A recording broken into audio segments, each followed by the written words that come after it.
Okay, but now let's talk about energy a little bit. As you know, I track reported revenue in energy versus what I call indicative revenue, Right. which is reported plus the change in deferred revenue as well as the unsatisfied performance obligations.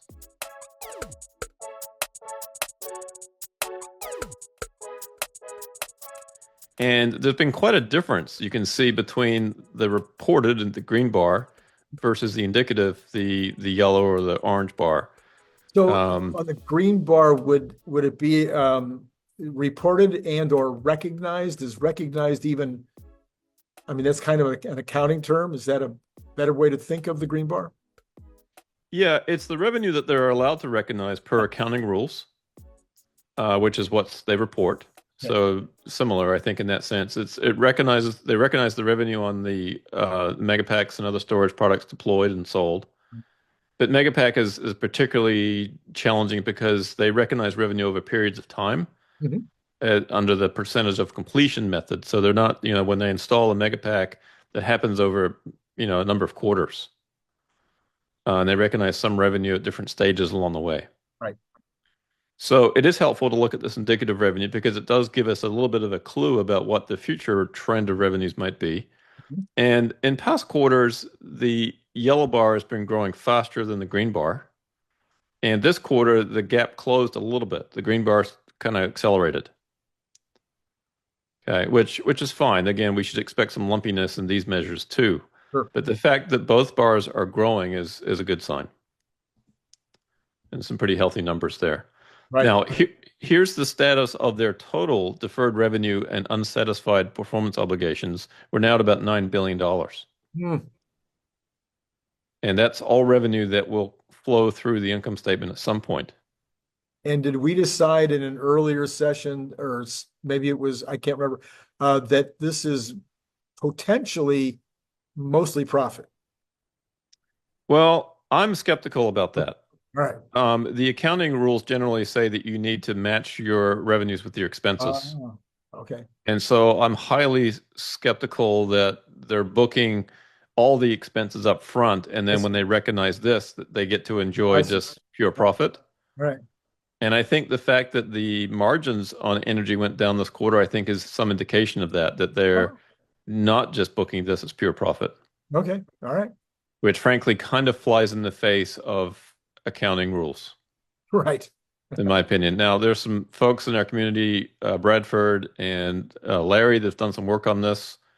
They've looked at this a little bit more deeply than I have. Mhm. But nonetheless, I think that whether this is pure profit or not, which I don't think it is, Mhm. it's still a good thing that it's Right. growing. Right. Yeah. Now, one offsetting thing in the energy business is the sort of the average selling price or the price they get per megawatt hour deployed. And that's been going down pretty drastically. And this is great for customers. It's great for humanity. We get more of these megapacks deployed. Mhm. It's a negative as far as Tesla's financials. Mhm. So while they have more megawatt hours or gigawatt hours deployed, the revenue that they derive from that is going down over time. Hmm. Okay, much like the cost of EVs is coming down, well, the cost of these big, massive battery storage devices is coming down as well. Now, how do we figure that out compared to the power walls? Well, it's all lumped in here. Yeah.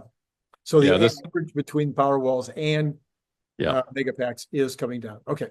yeah. Now the power walls, I think, is a fairly small percentage of the total.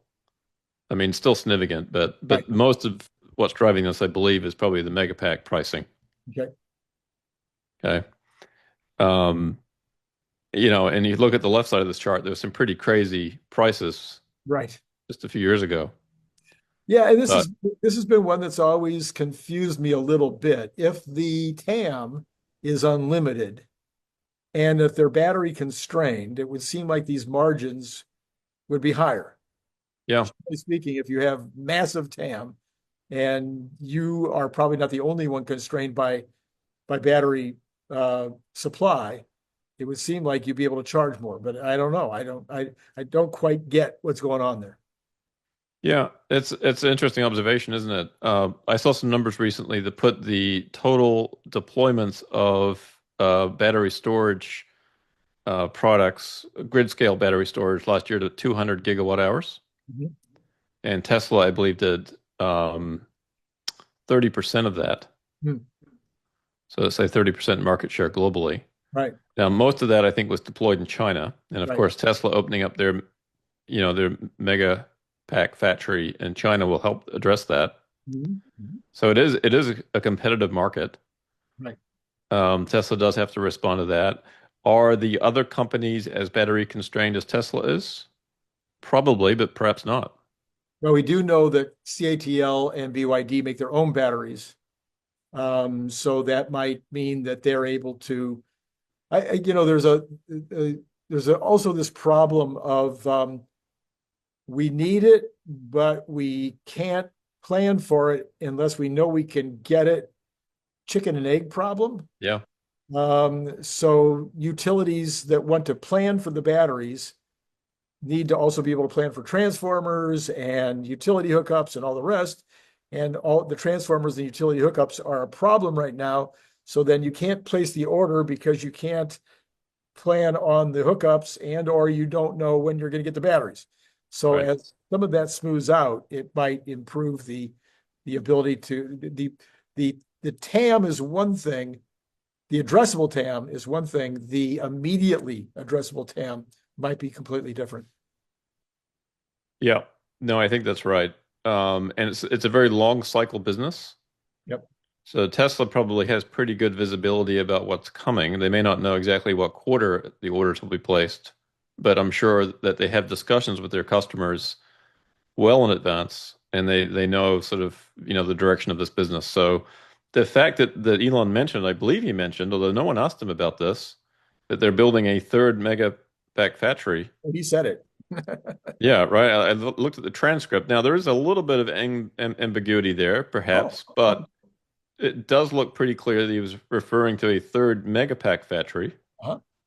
and not just a third factory in China or something. Some people have suggested it might be. Oh, Um, but that'll be exciting to learn more about that, about where that is and what their plans are there. right. And that would say two things. Number one, it would say that they are seeing enough business out there to create the third factory, and two, that whatever constraints they see in batteries right now, Yeah. they anticipate that that will be at least resolved enough to produce a third factory. Now, are the constraints on the battery side, Randy, with the vehicles or with the battery storage devices? Because they're Well, different it, batteries. it seemed that what he said was what we're having to do is decide between fixed and mobile. Yeah. So they are there's a lot of flexibility about which way they can go with some of these batteries, Hmm. and so they're making choices. And I said this morning in my show that may explain why the semi truck has been slow to come to market. Might also explain why the Cybertruck is not ramping as fast as we thought it would. Right. Yeah, there seems to be some constraint there on the 4680s. Yeah. They did announce in the earnings report, by the way, I'm not sure if everybody saw that, but they're making enough 4680s to make 2,500 Cybertrucks a week. Right. Now, if you're also putting those in the semi, it doesn't leave much available for semi. Yeah, yeah, we'll have to get back to that on another call. I Yeah. need to keep with them. Yeah. Okay. Sticking with the energy, here's the chart of gross margins over time. So that 30.5% in Q3 looks like a little bit of an aberration right now. Right. Perhaps Q4, the 25 is an aberration. Well, that remains to be seen. So we'll follow that very closely. But overall, the energy business you can see certainly is holding pretty steady at a nice high gross margin. Right. And here is the cumulative gross margin dollars since third quarter of 2016. So energy is contributing nicely to Tesla's overall profitability now, as Tesla's most profitable business unit in terms of gross margins. And by the way, I don't think anybody's ever said this out loud that I've heard. 25% on $1 million product is good margins. Yeah, I mean, this is a lot of companies would be happy. I've done deals and OEM deals where I was happy to make 10%. Hmm. Because you don't have, when you get into those kind of numbers, you don't have you don't have to apply as much overhead to that giant one-time sale as you do to a bunch of small sales. So 25% on a product that has this kind of volume and this kind of unit dollar amount, this is very good. Very good. And also considering the future service revenue opportunity as well as time goes on. And then, of course, the ability to use AutoBidder Right. and get some, AI-powered revenue, which would have, probably 95% margins attached to it. Right. Right. So you would think that Tesla actually would be heavily incentivized to produce as many megapacks as they can, not worry about near-term profitability. Now, perhaps we're seeing some of that in terms of the price per megawatt hour coming down. Right. But still, the company is able to make pretty nice gross margins on that strategy. Yeah. So this actually was Tesla Energy's record quarter in terms of gross margin dollars. If you happen to be a big fan of the Cybertruck, you might also be interested in this super fun Cybertruck refrigerator magnet and bottle opener. It is made out of super thick stainless steel, just like the Cybertruck, and it has this giant magnet on the back, so it's going to hold a lot of stuff on your refrigerator. It's an amazing gift, and it comes in that great gift box that you saw before that uses a magnet opener, just almost like an Apple box, like when you get Apple products. You can buy it on Amazon for $29.95, or you can buy it direct from me by sending $25 to paypal.me/Randy Kirk, all in lowercase letters. Please indicate whether you want the stainless steel look, or maybe you'd like to have this very clever camo version. And then if you're not in the US, please add $20 for freight.